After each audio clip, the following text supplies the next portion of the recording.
1751 წელი ძალიან გაძლიერდა ირანის ტერიტორიაზე ავღანური წარმოშობის აზად ხანი. და რეალურად ის აპირებს რომ ეკურთხოს ირანის შახად. და წინ ვერც ვერაფერი ვერ დაუდგება. კონკურენტი არ ყავს. უბრალოდ ერთი რამ იყო რომ ხა ირანის შახად, სრულფასოვანი შახად რო გაღიარონ, შეუნდა ადარბადაგანი ის, რომ ირანი თვითონ შედგება რაღაც სეგმენტებისგან. დღეს ერაყი რასაც ქვია, ჩვენ რასაც ერაყს ვეძახით. მისი სახელწოდება არ შეესატყვისება იმ ტერიტორიას. ერაყი ძირითადად ერქვა შუალედურ ირანის ხაზს. იყო თქვა სამხრეთ ფარსი, ერაყი და ჩრდილოეთი ადარბადაგანი ისტორიული, ხო, ატროპატენა. დღეს ირანულ აზერბაიჯანს რასაც ვეძახით. და იმის აღმოსავლეთით ხორასანი. ძალზე მნიშვნელოვანი იყო, რომ შენ ადარბადაგანს ეცნედა ხა. ადარბადაგანი ვერ გცნობს თუ არანელი ხანები, იგივე თქვა განჯა, ყარაბაღი, ერევანი არ გცნობენ, იმიტომ რომ კიდევ ერთხელ შეგვიძლია ვთქვა, რომ ამ სიტუაციაში თავრიზზე გაცილებით გავლენიანი შეიძლება ყარაბაღი და განჯა ყოფილიყო. ამიტომ აზახთხანს თვითმიზანი აქვს, რომ რა თქმა უნდა, ესე იგი ამათმა რო ცნონ, უნდა ცნოს ვინ ერეკლემ. ვინც პირველად მიაჩნია და ყველაზე კაი შესაძლებლობა ამ სიტუაციაში შეიქმნა გავრცელდა ხმა რომ ჯერდი ერეკლეს უმუხთლეს მათ შორის ამ კავკასიელმა ხანებმაც მეორეს მხრივ დამარცხდა ასეა თუ ისეა თქვა და ჭარბელაკანთან და აჯიჩალაბიც თქვა უკვე გუშინდელი მოკავშირე მტრატეკცა და დაიძრა ძალიან დიდი ლაშქარი სხვადასხვა მონაცემია, მაგალითად, გვაქვს ისტორიული ცნობები, რომ 40,000-იანი, რაც ცოტა საეჭვოა, და გვაქვს მონაცემები, რომ 20,000-იანი ლაშქარი, 18 და 20,000. ხო შემთხვევაში თუ გამოვაკლებთ ლოჯისტიკასაც და რაც არის აღწერილი, აი თვითონ მებრძოლი აქტიური, აი პირველი ნაწილი ამ არმიის, არა მარტო ავანგარდი, არამედ ეს ჩეული, ასე ვთქვათ, გვარდიულ შენაერთსაც რო ეძახით, 20,000 ნამდვილად უნდა ყოფილიყო აზატხანის არმიის. და მოადგა ერევანს. ერევნის ხანმა თხოვა ერეკლეს შემწეობა, რა თქმა უნდა, და ერეკლესთვისაც ღირსების საქმეა და მოვალეც არის. თავისი ვასალი დაიცვას. თავისი ყმა, ვინც მისი ყმა და ვისაც ყმა და ბიძობა აქვს დაიცვას. გაემართა ჯერ ერთი ისედაც ბევრი ხალხი არ წაყვა. მეორეც ეს მუსლიმი მებრძოლებიც, ვინც კი მის მხარეს იყო. როდესაც გაიგეს რა რაოდენობის ძალასთანაა საუბარი და რაოდენ ძლიერ სარდალთან, რომელიც მთელს ირანს აკონტროლებს საუბარი აზატხანზე. რა თქმა უნდა შეშინდნენ. მოკლედ, ერევნის სიახლოვეს ყირბულახთან იყო მტერი დაბანაკებული და აი აქ უნდა თქვა შემდგარიყო ბრძოლა. თუ გავბედავდით ომს. საუბარია იმაზე, რომ დაახლოებით 4,000-მდე კაცი იყო შეკრებილი ერეკლესთან, მას არ მოუშველებია მაშინ. არავინ ჩრდილოეთ კავკასიიდან და შეიძლება არც ამოსულიყვნენ აი ამ წინარე რამდენიმე თვის წინ განცდილი მარცხის გამო, ივლისის თვეა, ზაფხულია, ცხელა და უცებ ბრძოლის წინ, მოკლედ, ერთი კაცის გარდა ყველა არა ქართველმა თანამებრძოლმა უარი განაცხადა ბრძოლაში მონაწილეობას. ამ ტირის ხარეს არ გადავიდეთ, მაგრამ შევხედავთ, ვერ გავრისკავთ. რეალურად ერეკლე დარჩა დაახლოებით 2,000 კაცით. და ერთი მუსლიმი მებრძოლით. და რა გადაწყვიტა? გადაწყვიტა, რომ დაიძრას ტრის წინააღმდეგ. ეს ბრძოლა, რომელსაც ქვია ყირბულახის ბრძოლა, ალბათ უნივერსალურია და ალბათ აი ამის მოყოლა-ძღის და ეს ამაზე დიდი სცენები შეიძლება გადაიღოს, იმიტომ რომ მსოფლიო ისტორიაში ესეთი კლასიკური ბრძოლები სუთიძე ჩამოსათვლელია.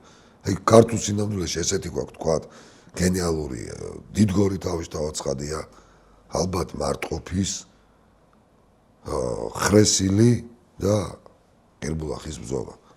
აი თვით დიდებული ასპინძაც კი შეიძლება თვითონ აი ყველა სეგმენტის ერთობლიობით ვერ უტოლდებოდეს. რა გააკეთა ერეკლემ პირველ რიგში? მოიხსნა ჯვარი და ყველა ჯარისკაც სალსალკე უთხრა, რომ მოდი ვემთხვიოთ და შემწეობა ვთხოვოთ, იმიტომ რომ არავინ არ იცის მოკტები თუ ცხონდები და ყველა ხო ემთხვია და ის ერთი მუსლიმი, რომელიც გვერდში ედგა ერეკლეს. ისე უნდა რომ მე მუსულმანი ვარო, მაგრამ შენ იმედი რო აქვს ჯვარს მიმართ. ალბათ ეს უნდა დაამტკიცო, რომ მართლა შეგიძლია თუ არა, რომ ღვთაებრივი სასწაული მოახდინო, იმიტომ რომ სხვა რამ, რაც ჩვენ დღეს გაგვამარჯვებინებს, არ არსებობს. ჩვენ ყველანი მივდივართ სასიკვდილოდ. ახლა მეფე მიდის და ესეც მიყვებიან. ეს არის ურჩეულესი კაცები. სხვათა შორის საინტერესო რა არის, რომ ძალიან ხშირად ხო არის თქვა და სხვადასხვა პერიოდში ძირითადად არისტოკრატია ებრძოდა. მაგრამ ერეკლეს ჯარში ძალიან ხშირად ხედავთ გლეხობას და ამ ბრძოლაში ძალიან ბევრია გლეხი წარმოშობით. იმიტომ რომ როგორ რაღაც იყო კახეთის სინამდვილეში ქიზიყში საერთოდ უბატონო თემი იყო, არ იყო ბატონყმობა და ქიზიყი იყო მეწინავე სადროშო ხო ისტორიულად. ბოდველი იყო მათი სარდალი ყოველთვის და გარდა ამისა ყველაზე მეტად ხშირად ისინი იბრძოდნენ. ასევე კახეთის ასე ვთქვათ გლეხობის 60% ისეც აზატი იყო, თავი რო დავანებოთ, თუ შავ ხევსურეთსაც ასევე ბატონყმობა არ იყო. და ამიტომაც ბუნებრივად პატარა კახის ჯარში ძალიან დიდი პროცენტი იყო არაარისტოკრატული შე შემთხვევაში და ამ შემთხვევაშიც აი ესეთ სურათთან გვაქვს. აქ არავის არც ერთ წოდებას და არაფერს წარმოშობას არ ვამცირებთ, უბრალოდ ეს ფაქტია. ეს არის უბრალოდ პიროვნულად თავგანწირული გმირები, ვისაც პირობა აქვს დადებული, რომ ჯვრის მადიდებლებად ერეკლეს ძმად ნაფიცებად რომ მართლა ერთად ჯვართან შეფიცულება დაიღუპონ, იმიტომ რომ სხვა გამოსავალი არ. ერთადერთი რაც ერეკლემ 2000-ვე კაცს მოთხოვა იყო რა, სანამ მე თოფს არ ვისვრი, არავინ არაფერი არ გააკეთოთ. მომყვებით მე, ქვეითად მიდიან. და მივახლოვდნენ მტერს, ახლა მტერი უყურებს 2000 კაცი მოდის, მინიმუმ არის 20000 კაცი. და რა უნდა ქნა, ხო ჩვეულებრივად ნელ-ნელა წრე დაარტყეს. დავიწყო ეს რო აი ჩვეულებრივი ამბავია, რომ ალყაში მოიქციეს ალყაში ქართველები. ესენი არ ჩერდებიან, ერთ-ერთ ნაწილს უახლოვდებიან. ამიტომ წრე შეავიწროეს. საბოლოო ჯამში მთლიანად შეკრეს წრე. დაშორება ერეკლეს ჯარისკაცებსა და მტერს შორის ზოგიერთ ადგილას შეიძლება იყო მეტრი, 1 მეტრი, მაქსიმუმ 2 მეტრი.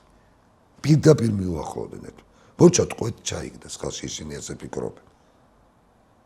მაგრამ ქართველები არაფერ ნიშანს არ ანიშნებენ, რომ დანებებას აპირებენ, ესე იგი აპირებენ სიკვდილს. ამ დროს მტრის დაზვერვას ინფორმაცია ჰქონდა, რომ ერეკლე იბრძოდა და ერეკლე უმეტესწილად თვითონ იყო მონაწილე ბრძოლის. ამიტომ აზატხანმა თავისი მოადგილე ისიც ხანის ტიტულის გამოუშვა, რომ მოდი რა რახან ამა თავის გაწირვა უნდა და სიკვდილი და ჩაბარებისაც რაღაც არ მოხდეს, ერეკლე ჩავიბაროთ ცოცხალი. ხო ჩაულებრივი ისევა. და გამოვიდა და პაპუნა ორბელიანს აღწერილი აქვს სპარსულად ყვირის, რომ მე ვარ ესა და ეს ხანი ვინც იყო და ყველა გებულობს ის ირანელი, რომ არის სპარსელი ხან მეორე კაცი ამ ჯარში მოემართება ამ თავის შემადგენლობაში და ცხადია ქართველებიც პირით მიტრიალდნენ იქითკენ საიდან ეს კაცი ყვირის, რომ მე ვარ ესა და ეს და სად არის ერეკლე, რომელი ერეკლესთან მაქვს სიტყვა სათქმელი და როდესაც მოუახლოვდა ერეკლეს და კიდევ ერთხელ დაიძახა რომელი ხარ ერეკლე, რომ დამნებდეო ერეკლე მე ვარო, სპარსულად ეუპასუხა ერეკლემ და გადმოიღო თოფი მხრიდან და პირდაპირ თავის ქალა ახადა ამ კაცს. ეს იყო გამოუგნებელი, ყველა ხიზილბაშმა დაინახა, რომ თავმო გადაგლეჯილი მათი სარდალი ეცემა ცხენზე მჯდომი და რო ერეკლეს ბრძანება წყვეს იყო მე რო ვისვრი მაშინ ისოლ 2000 კაცი, 2000 ქართველი ზუსტად ერთ სამს ტენის და ისვრის ერთი მიმართულები. თუ 2000 არა 1000 კაცი ხო ეგრევე ჩააწვინეს. და პირდაპირ ერეკლე წავიდა აი ამ ხაზზე. ნახეთ რა ჩვეულებრივი გეომეტრია. 20000 4 ნაწილად გადანაწილებული მაქსიმუმ შენ წინ გიცევს 5000 კაცი. შენ თუ 1000-დან 2000 პირველივე დარტყმით ანადგურებ. ჩათვალეთ რომ ეს შოკი და სტრესი და პანიკა 3 და 4 მაგი ამ დროს აქვს. და კიდევ რომ ხმით უცებ გადადიხა, ის ხო ვერანაირ რეაგირებას ვერ ახდენს. და აპოპ რა ადგილს, სადაც მოწინააღმდეგე იცისო, მისი სარდალია, ანუ აზატხანის იქ იმყოფება, იმიტომ რომ მოადგილე იქ იყო. და რამდენიმე წამში რეალურად ეს ხაზი გაარღვია ქართულმა ლაშქარმა. ეს ნიშნავდა რას, რომ თავარ სარდლის ბანაკი აღარ არსებობს.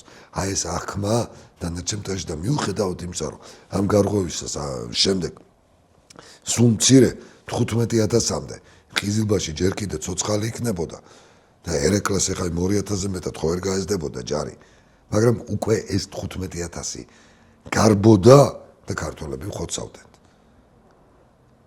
საბოლოო ჯამში ეს იყო ფაქტობრივად პირწმინად გამარჯვება. აზატხანის და ძალიან მცირე ნაწილის გარდა სიკვდილს ვერავი ვერ გადაურჩა. ეს არის გენიალური ბრძოლა. გათვლილი აი საათის სიზუსტ მექანიზმის სიზუსტეზე, როგორც იტყვიათ, იუველირის სიზუსტით. იმიტომ რომ აქ პატარა დარღვევა, პატარა შეცდომა და ყველაფერი დაღუპულია. გათვლილი შენი თანამებრძოლების ერთგულებაზე და ზღვარს გადასულ სიმამაცეზე. გათვლილი პირადად შენ სარდლის ამ შემთხვევაში ერეკლეს გმირობაზე. და აქ ხდება ერთი ძალიან მშვენიერი რამ. ბრძოლა რომ მორჩა ის მუსლიმი, რომელიც ერეკლეს მთელი ბრძოლის მანძილზე გვერდით ედგა და არ გაცცილებია. მივიდა საჯარო და თქვა, მეო მუსლიმანი ვარო და არ ვინათლებიო, მაგრამ გთხოვო რომ ეს ჯვარი კიდევ ერთხელ მანახე. ადგა დაუჩოქა, ეთაყვანა და თქვა, შენ ხარ ის ერთადერთი, ვისთვისაც ღირს სიკვდილი და ვისთვისაც ღირს თავგანწირვაზეც და სიცოცხლეც.